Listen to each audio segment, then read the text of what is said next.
aca nee naa la arbitre sifflé na final ba poids lourd le 21 décembre 2024 fii ci Ndolet lay xewee diggante CFA Bambougar Ndiaga Dolé cee loolu Ndiaga Dolé moo yor ngembu lu weex li CFA Bambougar moo yor ngembu lu rouge di bëgg waa Bambougar Malick kontaane naa leen sama nijaay Zamari Diouf kontaane naa la ko wàcca Sokone di bëgg waa Badoudou ñoom Bato bi yëpp kontaane naa leen Grand Babacar Sow borom Karang aca prési kontaane naa la Mohamed Sarr c'est loolu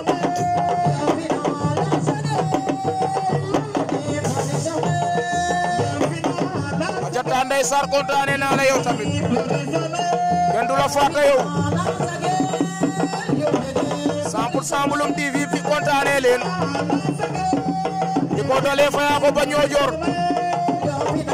Assane doom day el ci kontaane naa ko moom ci Espagne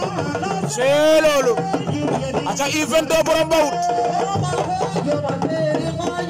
bege waale ma Bawut TV kontaane naa ko a joore baam na ma bo ade ba ma be jabate a joore baam na ma bo ade ba ma be a joore Senjom fo pelelum tonto Gora Fall bege naa la borom Mbour di bege Ablaye Sène fo ba ca pooru Mbour ko kontaane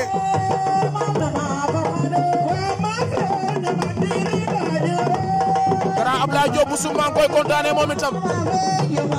naa la lamb bàyyiwul kenn amateur amatrice kontaane nañ leen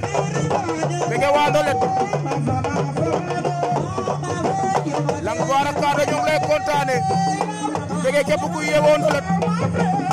rawatina mbër yi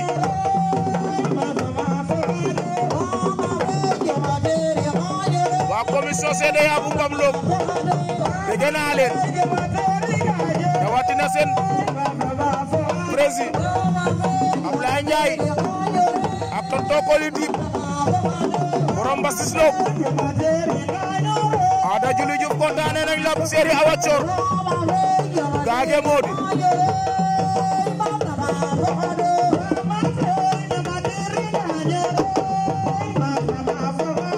dugu sum Lom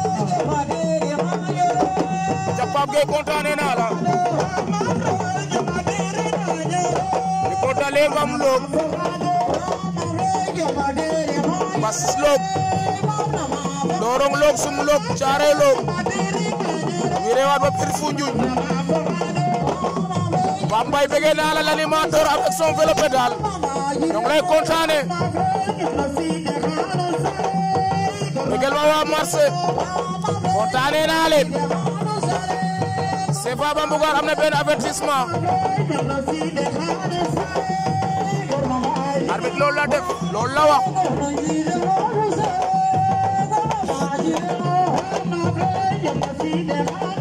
inspecteur Kadam ñoo ngi lay bëgg di la kontaane c'est loolu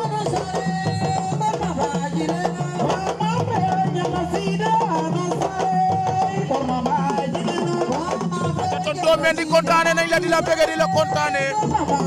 bëggel ñu waa Djilor ak li ko wër waa ñoom Bato bi fàtte wuñ leen ak Grand Babacar Sow borom Karang bëgg nañ la CFA